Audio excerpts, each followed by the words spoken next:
Segera download yang Quran disebut oleh Tadabbur, Al-Quran, dia meraih tafsir keterbaik. dalam genggaman Contoh, Anda. Bulan Ramadan adalah bulan Al-Quran.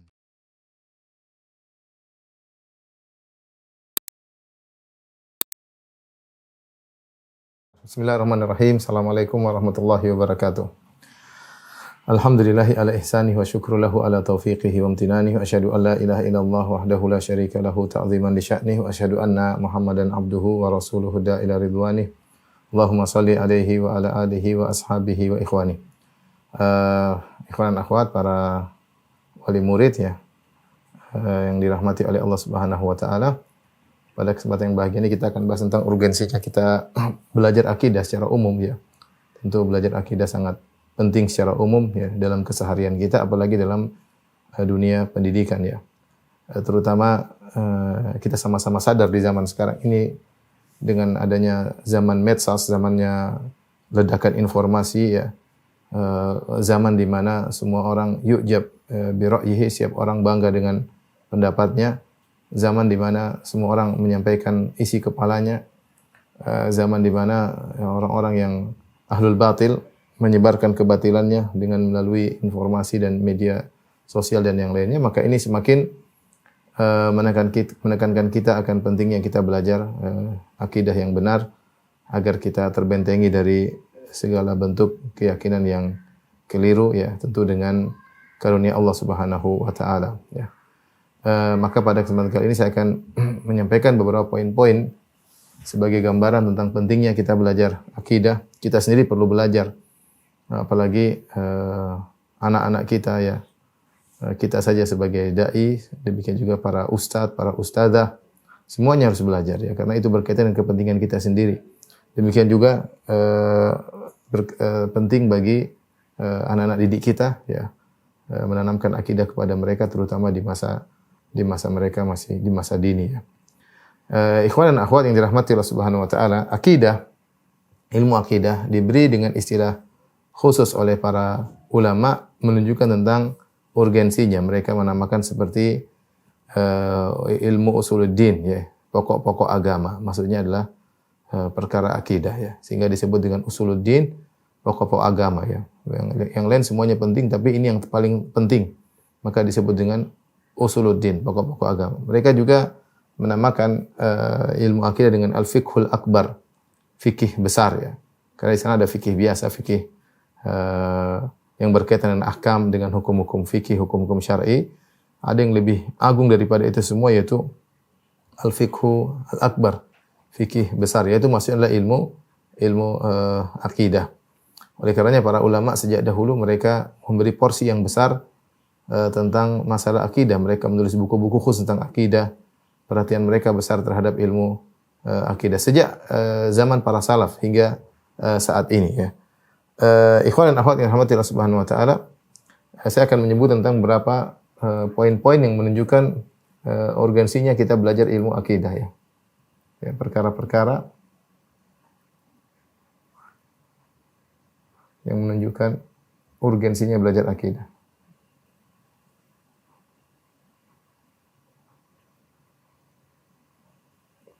Perkara tersebut banyak. Yang pertama, kalau kita menilik kepada sejarah, ya, bahwasanya ternyata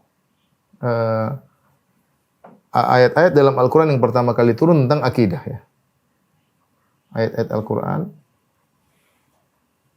pertama kali turun tentang akidah, bukan tentang halal dan haram. Hal ini sebagaimana dijelaskan oleh Aisyah radhiyallahu taala anha dalam hadis yang diriwayatkan Imam Al-Bukhari, hadis nomor 4993 ya, di mana Aisyah radhiyallahu taala anha berkata, "Innama nazala awwala ma nazala minhu suratun minal mufassal." Yang pertama kali turun dari Al-Qur'an adalah surat dari Al-Mufassal. Al-Mufassal itu surat-surat pendek mulai dari surat Qaf atau surat Al-Hujurat sampai surat An-Nas, yang itu adalah rata-rata adalah surat Makkiyah. Yang rata-rata isinya adalah akidah. Surat Mufassal maksudnya suratnya ayatnya pendek-pendek, sehingga seperti terpotong-potong ya.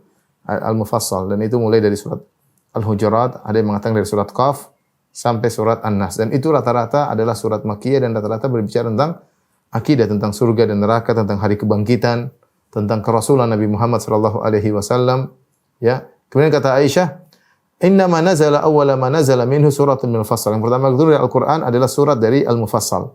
Fiha dzikrul jannah wan nar. Situ ada penyebutan tentang surga dan neraka. Hatta idza thaban nasu ilal Islam. Ketika manusia sudah kokoh dalam Islam, kembali kepada Islam, ya, nazala al-halal wal haram, maka turunlah ayat-ayat tentang al-halal dan al-haram, tentang fikih.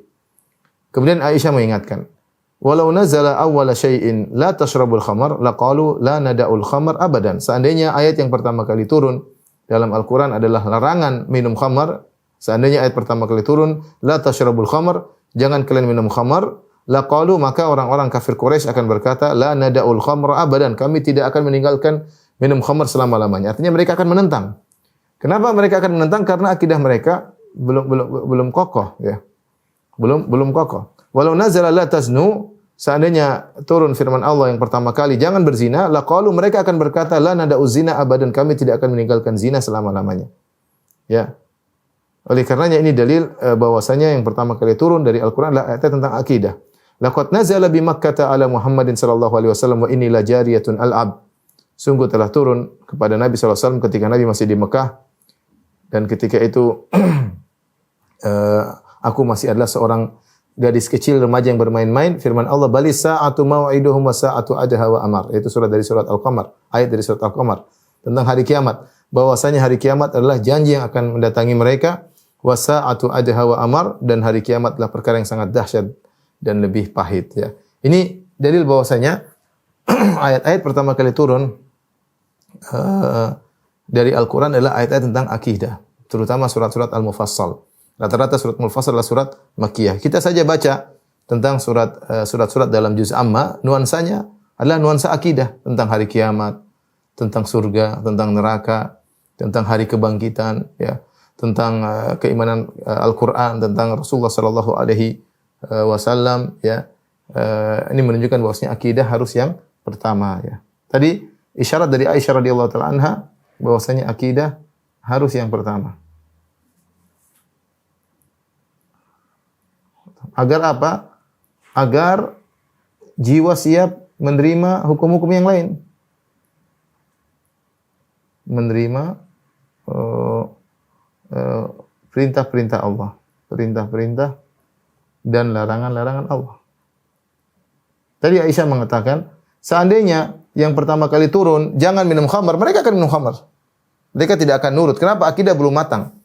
Kalau seandainya pertama kali turun, la taznu, jangan kalian berzina, maka mereka akan berzina. Karena akidah mereka belum matang. Ini menunjukkan tentang urgensinya belajar akidah, terutama di awal-awal pendidikan. Kemudian urgensi yang kedua, misalnya yang menunjukkan akan hal ini, bagaimana perhatian Nabi.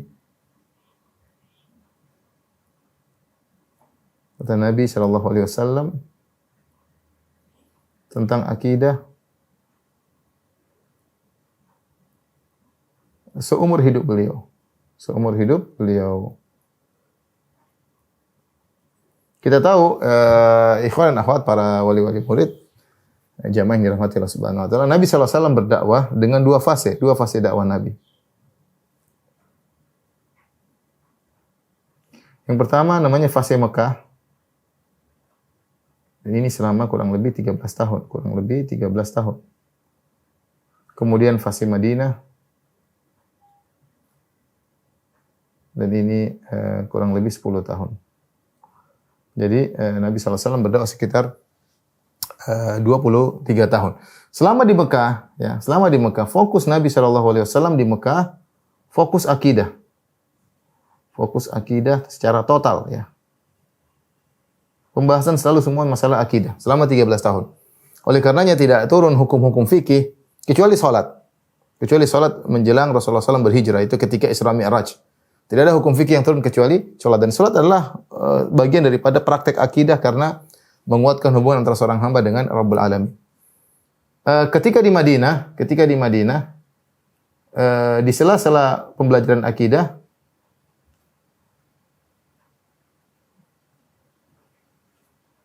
turun hukum-hukum fikih. Namun bukan berarti Nabi SAW tidak lagi membahas akidah. Tetap Rasulullah SAW membahas akidah. Meskipun di fase Mekah. Makanya Di antara akhir perkataan Nabi sallallahu alaihi wasallam sebelum Nabi sallallahu alaihi wasallam meninggal dunia adalah masalah akidah. Rasulullah SAW ketika sakit parah dan akan meninggal dunia, Rasulullah SAW berkata, "La'natullah 'alal yahudi wan nasara ittakhadhu qubur anbiya'i masajida." Allah melaknat Yahudi Nasara menjadikan kuburan-kuburan nabi mereka sebagai masjid-masjid, sebagai tempat ibadah. Itu Nabi ucapkan menjelang akhir hayat beliau. Jadi jangan sampai salah sangka menyatakan bahwasanya Nabi SAW ketika fokus akidah cuma masalah ketika di Mekah, di Madinah tidak. Di Madinah juga Nabi perhatian sama akidah. Cuma di sela-sela perhatian Nabi terhadap akidah, alaihi salatu wassalam, turun hukum-hukum fikih. Karena dengan menjalankan hukum-hukum fikih adalah praktik daripada akidah. Ya, mereka mulai tunduk dan mereka menjalankan hukum-hukum fikih. Tetapi Nabi SAW tetap perhatian sama akidah. Ya, makanya Rasulullah SAW mengirim surat kepada raja-raja Nasara seperti kepada Heraklius, kepada Al-Muqawqis, Heraklius raja Romawi, Al-Muqawqis raja Mesir. Ya, semua didakwai oleh Nabi SAW untuk masuk Islam. Rasulullah SAW mengirim dai-dai Mu'adz bin Jabal ke negeri Yaman untuk menyampaikan akidah dan seterusnya. Bahkan Rasulullah SAW menjelang akhir hayat tadi saya mengatakan, Rasulullah mengatakan, "La'natullah 'alal yahudi wan nasara ittakhadhu qubur anbiya masajida." Ya. Di akhir hayat beliau berkata, "La'natullah 'alal yahudi wan nasara."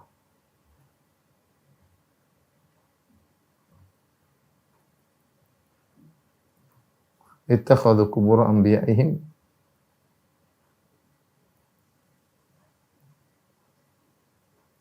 masajid, ya. Kata Nabi SAW, Allah melaknat Yahudi Nasara, mereka menjadikan kuburan nabi-nabi mereka sebagai tempat ibadah. Ini menunjukkan perhatian Nabi kepada akidah, agar jangan sampai kuburan-kuburan tersebut menjadi sarana untuk berbuat syirik kepada Allah Subhanahu wa taala. Sampai Rasulullah SAW di tengah sakit beliau tidak ada pembahasan masalah kesyirikan, tahu-tahu Rasulullah SAW berkata secara ibtidaan, secara langsung beliau berkata sambil membuka selimut beliau dalam kondisi demam yang sangat tinggi, beliau berkata, "La'natullah 'alal yahudi wan nasara." Allah melaknat Yahudi Nasara, ittakhadhu qubur anbiya masajidan. Di mana mereka menjadikan kuburan-kuburan nabi mereka menjadi masjid. Nabi mengatakan, "Ala fala tattakhidhul qubur masajid." Ini Rasul akan meninggal, dia berkata demikian. Jangan jadikan kuburan-kuburan sebagai masjid-masjid tempat ibadah. Fa inni anhaukum an dzalik. Sungguh aku telah melarang kalian dari melakukan perbuatan tersebut. Aisyah radhiyallahu anha ketika meriwayatkan dari sini beliau berkata, "Laula dzalik la ubriza qabruhu." Kalau bukan karena larangan Nabi ini tentu kuburan Nabi sudah dikuburkan di luar. Tapi kalau Nabi dikuburkan di luar tadi, khawatir ada sebagian orang jahil kemudian menjadikan kuburan Nabi sebagai tempat ibadah sebagaimana kebiasaan orang-orang Yahudi dan Nasara. Tapi di antara urgensinya yang menunjukkan urgensinya belajar tauhid, ya. Di antaranya Nabi sallallahu alaihi wasallam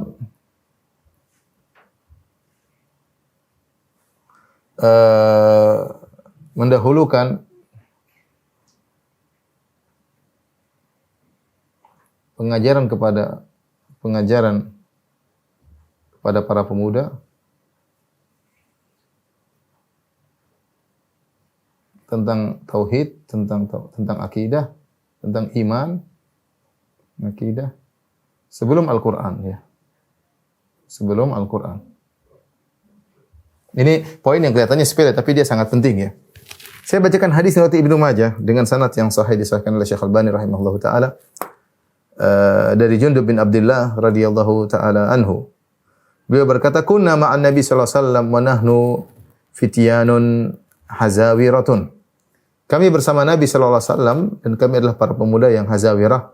Hazawirah maksudnya jamak dari al-hazur, yaitu al-gulam idza stadda wa qawiyya wa hazim, itu masih remaja. Kami masih para pemuda remaja yang masih kuat, ya.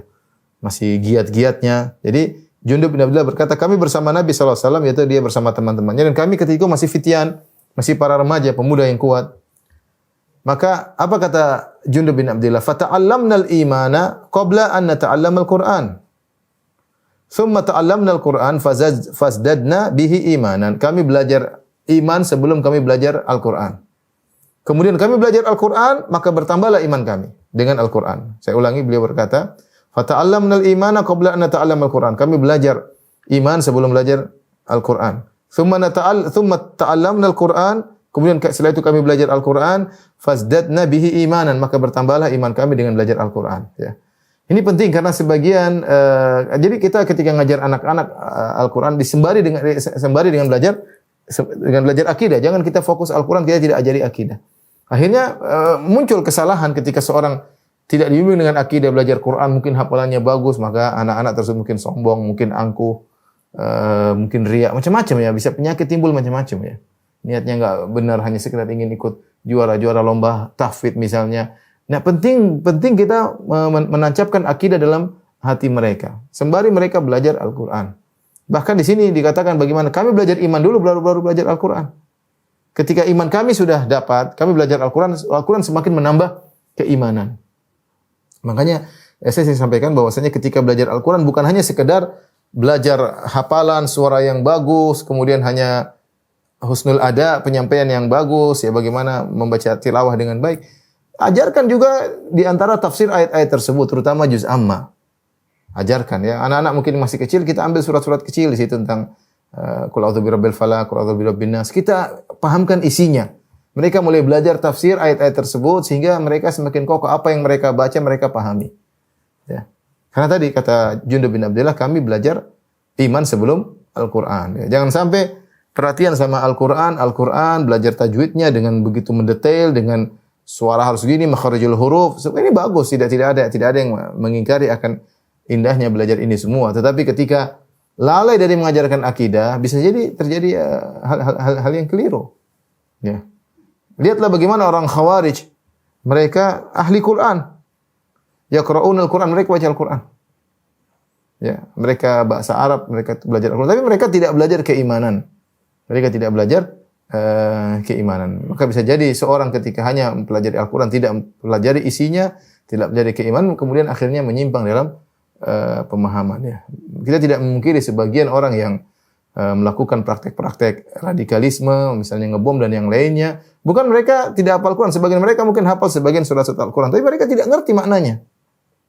Sebagaimana orang Khawarij ya, Rasulullah mengatakan yaqra'unal Quran. La yujawizu taraqiyahum. Mereka orang-orang Khawarij, mereka membaca Al-Quran, tapi Al-Quran tersebut tidak melewati tenggorokan mereka, itu tidak masuk maknanya ke dalam hati mereka. Hanya sekedar dibaca. Maka ini penting bahwasanya bagi para pengajar sisihkan waktu untuk mengajari anak-anak sebagian daripada tafsir surat-surat pendek tersebut. Mulailah mereka terbiasa ternyata Al-Quran ini ada maknanya. Ternyata maknanya indah, ternyata tentang Allah Subhanahu wa taala ya. Ini di antara urgensinya belajar akidah ya.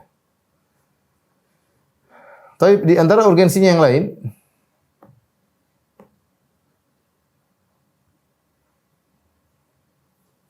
ini poin berapa? 1 dulu. Win, coba difoto lanjut lagi. Masih ada poin-poin yang lain, kita lanjutkan setelah ini.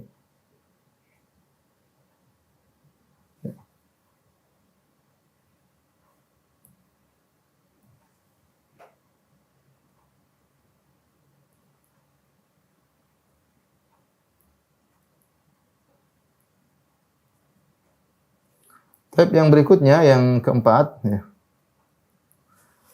Bahwasanya belajar ilmu akidah, membantu seseorang beribadah kepada Allah dengan baik. Dengan baik. Kita tahu bahwasanya tujuan hidup kita adalah untuk beribadah kepada Allah Subhanahu wa taala. Allah berfirman, "Wa khalaqtul jinna wal insa illa liya'budun."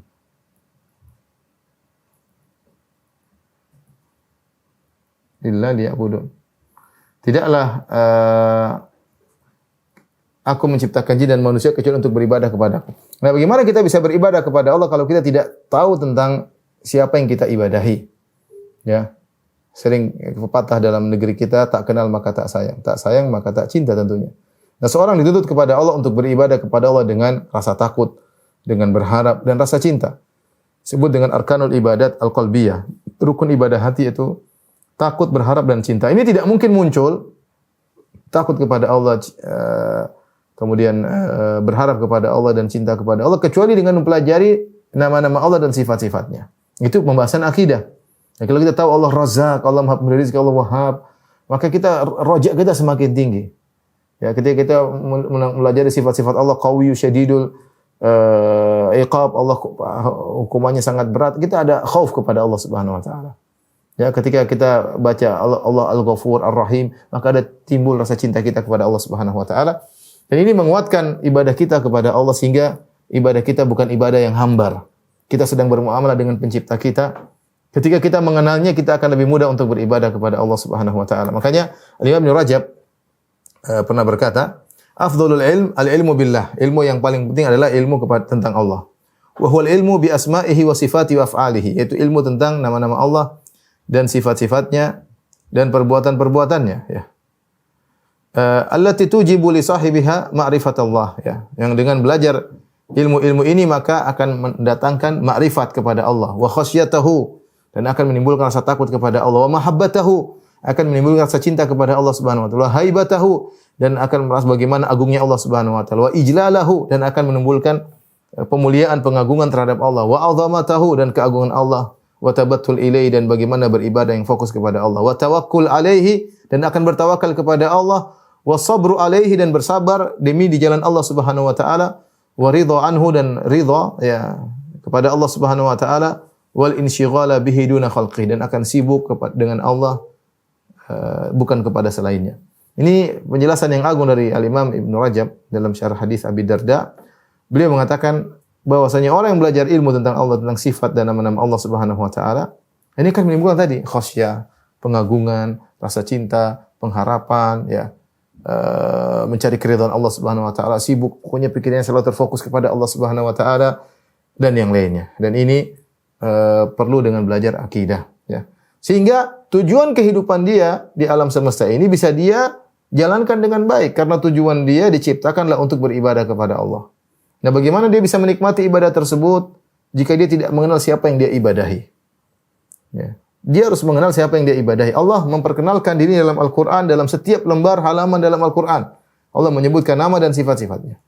Nah, seorang berusaha mempelajari nama dan sifat-sifat Allah sehingga dia kenal betul siapa yang dia ibadahi.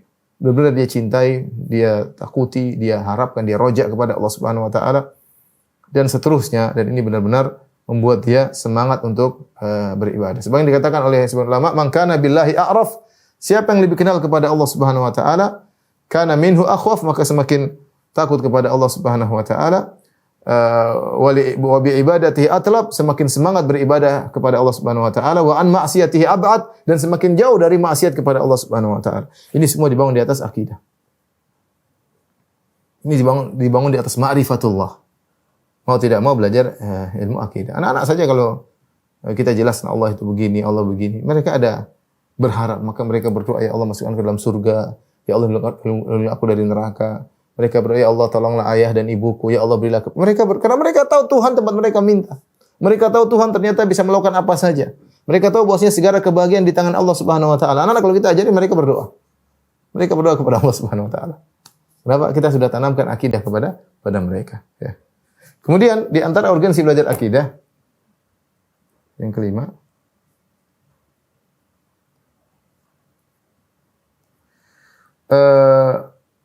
siapa yang akidahnya kokoh,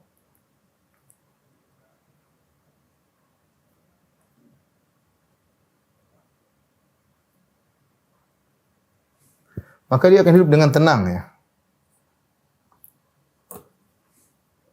Dia akan hidup dengan tenang.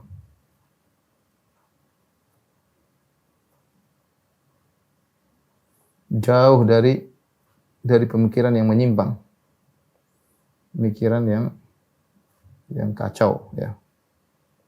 Ya, dia akan tenang dan dia adalah orang yang paling bahagia, bahkan dia adalah orang yang paling bahagia.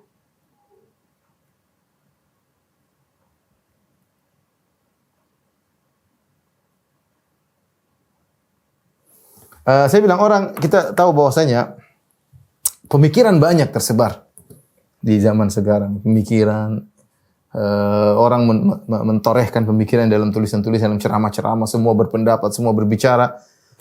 Kalau ternyata hati kita kosong dari akidah, maka pemikiran tersebut akan masuk. Ketika masuk dalam hati kita, sementara kita kosong berbagai macam pikiran, carut-marut, sehingga seorang menjadi bingung siapa yang harus dia ikuti dari berbagai macam pemikiran, dari berbagai macam pendapat, dari berbagai macam ide dan macam-macamnya ya. Sehingga dia terjebak dan terombang-ambing dalam kesesatan. Kenapa hatinya kosong, tidak ada akidah yang kuat? Ini bahaya ya. Bahaya terutama di zaman sekarang. Adapun orang yang memiliki akidah yang benar, dia tenang, dia tahu ini enggak benar. Dia punya filter. Ketika dia punya akidah, dia punya filter. Ini enggak benar, ini ngawur, ini. Sehingga dia tenang, dia kokoh dengan akidahnya yang kuat tersebut. Dia kokoh dengan akidahnya yang kuat tersebut ya. Dan itulah yang makanya dikatakan orang yang memiliki akidah yang kuat, dia memiliki roha nafsiyah, dia memiliki kebahagiaan, ketenangan. Ya. Dia memiliki ketenangan. Dan banyak hal yang buat dia tenang. Pertama, orang yang paling bahagia, ya saya boleh gambarkan. Pertama adalah dia sangat tenang, dia tenang karena yakin dengan akidahnya. Berbeda dengan orang yang tidak memiliki akidah yang kokoh, dia aksaru tanakkul. Orang yang memiliki penyimpangan, aksaru tanakkul, yaitu sering berpindah-pindah. Kemarin ngomong gini, besok ngomong gini. Besok keyakinan gini, besok berubah lagi. Kenapa? Akidahnya enggak kokoh. Bukan di atas Al-Quran dan Sunnah. Berdasarkan pemikiran, berdasarkan akal. Ketika berdasarkan akal berubah-ubah. Tadi kemarin ngomong gini, besok ngomong gini, lusa ngomong gini. Ketemu lagi orang punya filsafat ini, ketemu orang lagi punya khurafat ini. Berpindah-pindah. Orang punya akidah, dia tenang. Karena dia tahu Al-Quran dan Sunnah. Dia tenang karena yakin dengan akidahnya. Kemudian apa? Dia bahagia karena dia ikhlas. Karena ikhlas. Ya, dia tidak membutuhkan pengakuan orang lain. Karena orang belajar akidah yang benar, dia tahu tujuan dia adalah kepada Allah Subhanahu wa taala. Dia paling bahagia. Mau orang sanjung dia tidak jadi masalah. Orang caci maki dia jadi masalah karena yang penting bagi dia adalah penilaian Allah Subhanahu wa taala. Semua yang dia kerjakan adalah untuk Allah Subhanahu wa taala. Apa yang dia ucapkan, apa yang dia perbuat, apa yang dia bicarakan, apa yang dia tulis, apa yang dilakukan karena Allah Subhanahu wa taala. Sejauh mana seorang jauh dari keikhlasan, sejauh itu pula hatinya akan sengsara. Sejauh mana hatinya semakin ikhlas kepada Allah, tujuannya adalah Allah, maka dia semakin akan bahagia. Dia akan semakin bahagia. Makanya saya katakan orang yang akidahnya benar, dia akan bahagia. Karena dia tidak terpedaya dengan sanjungan manusia ataupun cercaan manusia. Bagi dia tidak ada masalah. Yang penting adalah apa yang dilakukan benar, karena dia mencari keridhaan Allah Subhanahu wa taala. Ya, makanya dikatakan ridhon nasi ghayatun la tudrak, wa ridallah ghayatun tudrak. Keridhaan manusia adalah tujuan yang tidak bakalan dicapai. Kamu buat sebagian kelompok ridha, sebagiannya enggak ridha. Sebagian orang setuju, sebagian orang mencela. 1000 orang kasih like, 1000 orang kasih dislike. Kalau mengikuti celotehan manusia. Ya, sehingga ridhon nas ghayatun la tudrak. Mencari keridhaan seluruh manusia, pujian seluruh manusia adalah tujuan yang tidak mungkin tercapai. Tetapi ridha keridhaan Allah ghayatun tudrak, tujuan yang mungkin tercapai. Keridhaan Allah adalah tujuan yang tercapai. Bahkan dalam hadis saya katakan iltamis ridallah bisa khotin nas. Carilah keridhaan Allah dengan kemurkaan manusia, enggak ada masalah. Anda mencari keridhaan Allah meskipun manusia harus murka sama Anda. Tapi orang yang akidahnya benar, dia akan bahagia, dia akan bahagia. Kemudian orang yang akidahnya benar, ya. Dia paling tegar menghadapi ujian.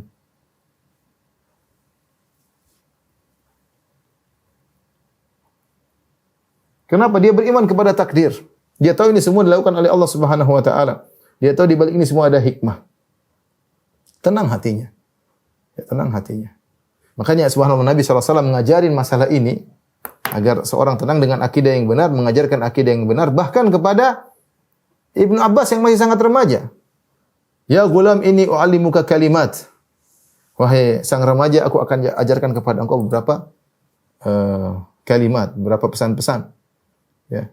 Ihfazillah yahfazillah tajidu tujahaka. Idza sta'anta fas'in bil, isinya akidah. Jagalah Allah akan menjagamu.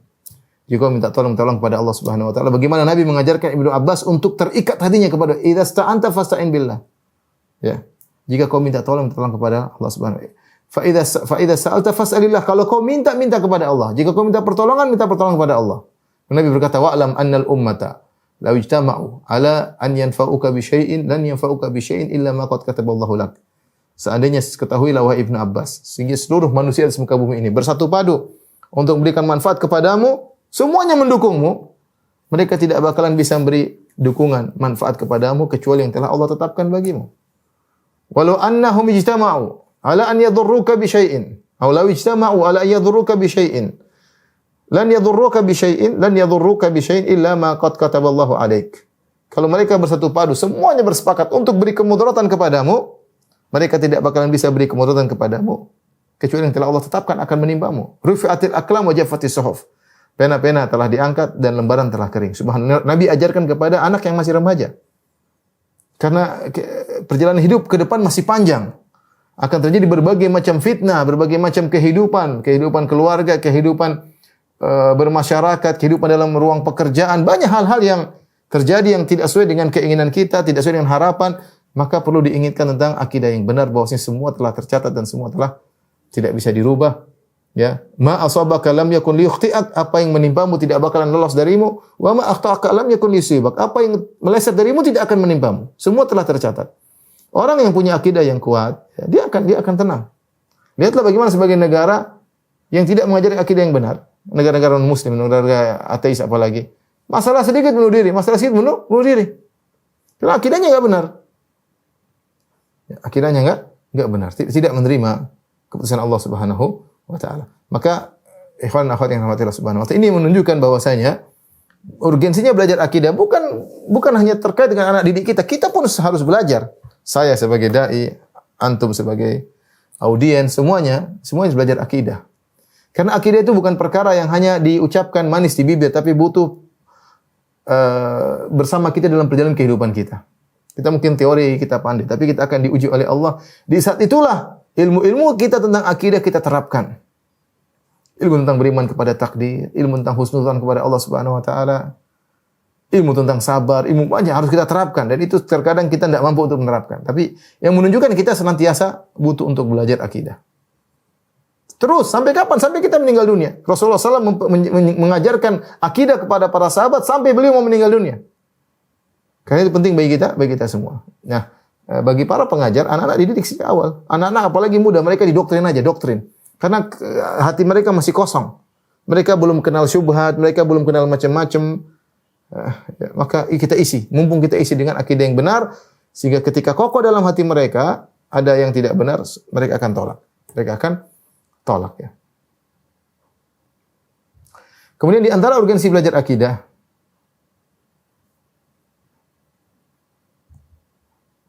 akidah yang benar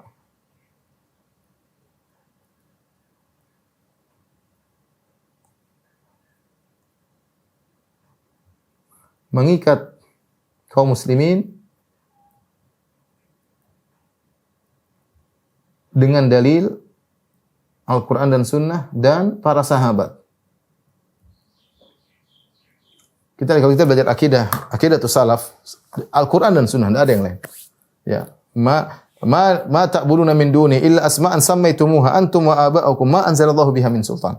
Adapun akidah yang batil, ma anzalallahu biha min sultan. Allah tidak menurunkan dalilnya. Akidah yang benar, anzalallahu bihi min sultan. Allah turunkan dalilnya.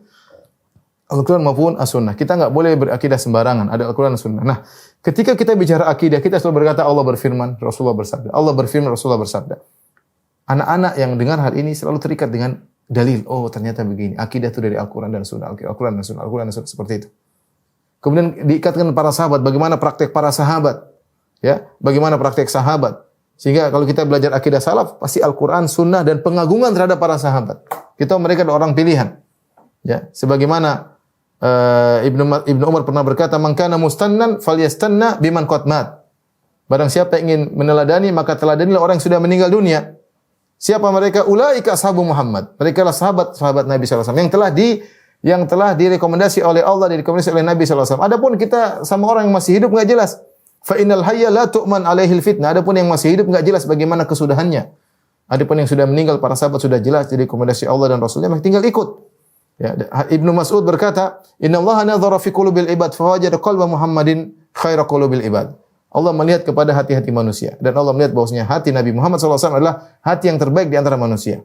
Fastafahu li nafsihi, maka Allah pilih Muhammad untuk menjadi rasulnya. Fa ba'athahu bi risalati, Allah utus Muhammad sebagai rasulnya dengan risalahnya. Tsumma nadhara fi qulubil ibad ba'da qalbi Muhammad, kemudian Allah melihat kepada hati-hati manusia setelah hatinya Muhammad. Fa wajada quluba ashabi khaira qulubil ibad. Allah mendapati hati yang terbaik di antara manusia adalah hatinya sahabat-sahabat Nabi sallallahu alaihi wasallam. Faja'alahum wazara'a nabiyhi, maka Allah menjadikan para sahabat sebagai penolong-penolong Nabi Muhammad sallallahu alaihi wasallam. Yuqatiluna ala dinihi, mereka berperang untuk membela agamanya. Ini jelas. Oleh karenanya ketika kita belajar akidah Ahlus Sunnah, selalu Allah berfirman, Nabi SAW bersabda, perkataan para sahabat. Tatkala kita belajar lihat akidah yang sedang tersebar di medsos, nggak ada perkataan sahabat, nggak ada Al-Quran, kemudian berkata ini, berkata anu, menurut perasaan ini, berkata sufi ini, berkata macam-macam. Berkata filosof ini, berkata subhanallah. Meskipun bertabrakan dengan Al-Quran Sunnah, mereka tidak peduli. Hilanglah pengagungan terhadap Al-Quran dan Sunnah dan pengagungan terhadap para sahabat. Akidah salaf tidak. Orang yang belajar akidah salaf itu ada pengagungan terhadap Al-Quran dan pengagungan terhadap dalil dan pengagungan terhadap para sahabat. Sementara kalau kita lihat bagaimana akidah yang terpengaruh dengan ahli filsafat, datang ayat mereka tolak, bukan begini. Oh ini tidak benar, ini begini, maksudnya begini. Mereka takwil. Padahal Allah berfirman, "Fala wa rabbika la yu'minuna hatta yuhaqqimuka fi ma shajara bainahum, tsumma la yajidu fi anfusihim harajan mimma qadaita wa yusallimu taslima." Demi Rabbmu, mereka tidak beriman sampai mereka menjadikan engkau sebagai hakim, wahai Muhammad, pada apa yang mereka perselisihkan. Tsumma la yajidu fi anfusihim harajan, kemudian mereka tidak mendapati dalam diri mereka rasa gerundul sama sekali. Wa yusallimu taslima, dan mereka benar-benar menerima keputusanmu. Ya, ini baru benar-benar orang yang beriman. Bukan sebagian mereka dikasih hadis, enggak. Dikasih ayat, bukan begitu maksudnya. Puluhan ayat mereka takwil, ratusan ayat mereka takwil, hadis mereka tolak, dan berbagai macam. Sahabat tidak mereka pakai, mereka punya ide sendiri. Beda. Akidah Ahlussunnah tidak demikian, akidah salaf tidak demikian. Di antara perkara yang sangat penting ya, dari mempelajari akidah, urgensi belajar akidah, terutama zaman sekarang, adalah membentengi diri dari syubhat.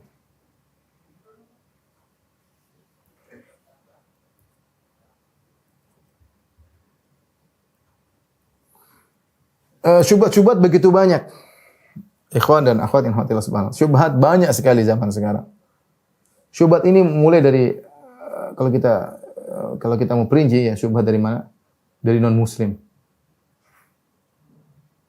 Dari non muslim banyak syubhat, dari ateis. Kalau kita mau perinci banyak sekali syubhat-syubhat dari ateis. Kemudian syubhat dari ahlul bidah. Banyak sekali. Syubhat dari kaum liberal. Banyak sekali. Tidak ada habis-habisnya kalau kita mau telaah dan kita bantah, banyak sekali. Bukan syubhat dari orang-orang fasik ya. Banyak sekali ya. Ingin melegalkan kemaksiatan, menghalalkan ini, menghalalkan anu, banyak ya. Belum bicara masalah akidah, meragukan tentang Tuhan. Banyak sekali. Tidak ada jalan lain kecuali kita belajar akidah yang benar. Makanya anak-anak kalau kita sejak awal kita tanamkan akidah, mereka timbul dalam diri mereka pengagungan terhadap Al-Quran dan Sunnah. Sehingga mereka, apa itu ngomong? Mereka akan mengingatnya, apa ngomong kayak gitu? Mana dalilnya? Mereka melihat orang minta kepada penghuni kubur, mana dalilnya? Mereka sangat mudah, mana dalilnya? Kenapa? Karena dalam diri mereka sudah tertanam pengagungan terhadap Al-Quran dan Sunnah. Oleh karenanya, di antara urgensi yang sangat penting di belajar akidah adalah membentengi diri dari syubhat-syubhat. Dan ini mengantarkan kepada yang berikutnya, yaitu mencegah diri dari terjerumus ke dalam kesyirikan, dalam penyimpangan, kesyirikan, bid'ah maupun yang lainnya, maksiat ya. Maka ini semua adalah urgensi kita belajar akidah ya. Tentu banyak hal-hal yang lain yang menunjukkan urgensinya kita belajar akidah, tapi ini sedikit yang saya sampaikan kepada para guru, para wali murid ya. Jangan pernah menyepelekan masalah akidah.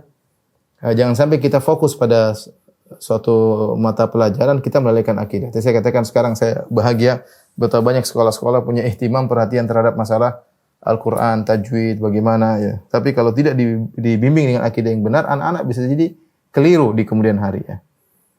Bisa jadi dia sudah hafal Quran tapi timbul kesombongan, timbul keangkuhan, tidak ngerti apa yang dia baca ya. Kita tidak ingin demikian. Kita ingin anak-anak generasi mereka paham Al-Quran tapi mereka juga punya akidah yang kuat. Maka perlu dibina akidah sedikit demi baik di sekolah dan didukung oleh orang tua di rumah ya. Orang tua di rumah juga membantu untuk mendidik anak-anak dengan akidah yang benar. Wallahu a'lam bishawab. Taib, mungkin sampai sini saja yang bisa sampaikan ya. Kurang lebihnya saya mohon maaf. Semoga antum semua bisa sukses dalam mendidik anak-anak kaum muslimin dengan tetap memegang amanah ya dalam mendidik mereka, dan semoga dimudahkan oleh Allah Subhanahu wa taala. Wabillahi taufiq wal hidayah. Assalamualaikum warahmatullahi wabarakatuh.